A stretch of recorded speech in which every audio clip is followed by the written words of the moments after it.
আমার চ্যানেলে তোমাদের সকলকে স্বাগত। আজ আমরা ক্লাস 4-এর রায়ান মার্টিন প্রশ্নবিচিত্র থেকে বাংলার তৃতীয় পর্যায়ক্রমিক মূল্যায়নের 6 নম্বর স্কুল সলভ করব।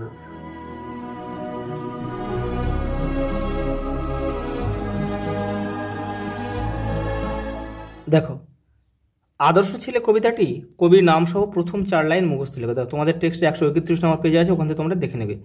অর্থ লেখো: শিবরাত্রি সলতে, অবসন্ন, পণ, দেশ আর পল্টন।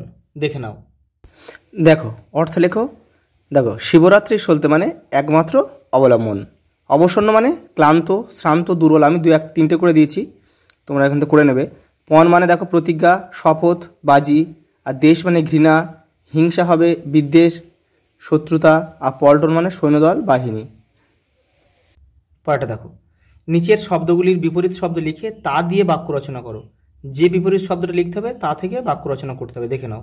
সাঁঝ, মন্দ, স্পষ্ট, ভিড় আর ভয়। দেখো, বিপরীত শব্দ ও বাক্য রচনা দেখো। সাঁঝ মানে কি? সকাল।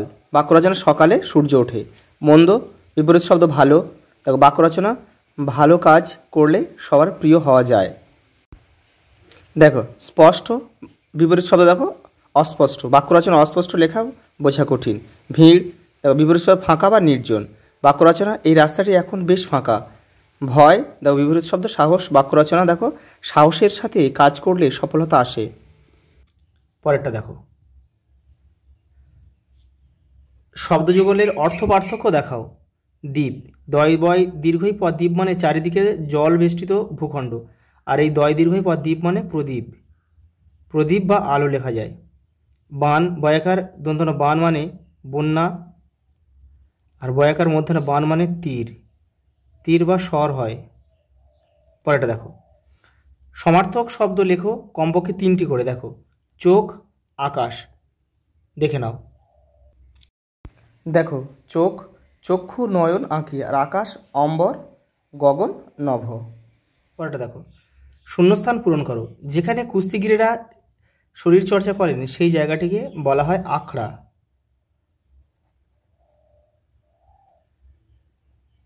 পরেরটা দেখো, অখিল বন্ধু নিয়োগী শিশুদের কাছে স্বপন বুড়ো নামে পরিচিত। স্থির করে পা দুটো ও মনটা দাঁড়াতে পারো তো 12 ঘন্টা। পরেরটা দেখো, কাণ্ডারি নাহিক কমলা, দুঃখ লাঞ্ছিত ভারতবর্ষে। যতীন্দ্রনাথকে বাঘাযতীন নামটি দিয়েছিলেন তার গুরুদেব। পরেরটা দেখো, তুমি আমাকে যত্ন করেছ তাই আমি তোমাকে সাহায্য করতে এসেছি। উক্তিটি কোন গল্পের অংশ? যতীনের জুতো।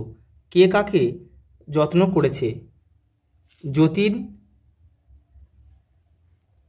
যতীন যত্ন করেছে কাকে?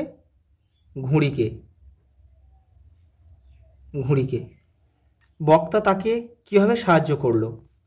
তার লেজ ধরে সেখান থেকে চলে যেতে বলল। দেখো, মায়াদ্বীপ গল্পের কথকের নাম কি? সুনীল গঙ্গোপাধ্যায়। পরে দেখো, এই গল্পে কোন কোন নদীর উল্লেখ আছে? দেখো, বাতাসি, আর আছে কি পিংলা। গল্পে ছোট কাকা কথককে মারমেড সম্পর্কে কি জানিয়েছিল? দেখে নাও। 156 নম্বর পৃষ্ঠাতে উত্তরটা রয়েছে। এই যে দেখছিস না জলকন্যা, আজ মেয়েটার কোমরের দিকটা দেখা যাচ্ছে না, অর্থাৎ কোমরের দিকটা নেই। আচ্ছা, পরেরটা দেখো, আরেকটা বলেছিল কি যে আমাদের কিছু হবে না, ওদের কষ্ট হয়, মানুষের দৃষ্টি ওরা সহ্য করতে পারে না। পরেরটা দেখো, জ্যোতি কোন স্কুলে ভর্তি হয়েছিল? কৃষ্ণনগরের অ্যাংলো ভার্নাকুলার হাই স্কুল। জ্যোতিকে তার মা কীভাবে সাঁতার শিখিয়েছিল? দেখো 123 নম্বর পেজে উত্তরটা রয়েছে। এই যে এখান থেকে শাড়ির এক মুড়ো জ্যোতির কোমরে বেঁধে অন্য মুড়োটা বজ্রমুষ্টিতে ধরে এখান থেকে এই পর্যন্ত লিখতে হবে। পরেরটা দেখো, নিচের বাক্যগুলিতে বিশেষণ পদের নিচে দাগ দাও। দেখো, যতীন খুব সাহসী ছিল। এই যে সাহসীটা হচ্ছে বিশেষণ পদ। ফেলুদার প্রিয় সাগরেদ ছিল তোপসে। এই প্রিয় সাগরেদটা হবে বিশেষণ। পরেরটা দেখো, ফলের আশা না করে ভালো কাজ করে যায়। এই ভালো হচ্ছে বিশেষণ। পরেরটা দেখো, উপযুক্ত স্থানে জ্যোতি চিহ্ন বসাও। দেখো, রিকিতা বলল, তোমার পুতুলটা কি সুন্দর দেখতে। এটা বিস্ময়বোধক চিহ্ন। পরেরটা দেখো, যা চশমাটা কোথায় গেল? যা চশমাটা কোথায় গেল, জিজ্ঞাসা চিহ্ন। পরেরটা দেখো, যে কোনো একটি বিষয়ে অনুচ্ছেদ রচনা করো। নেতাজি সুভাষচন্দ্র বসু আর খেলাধুলার প্রয়োজনীয়তা। দেখে নাও।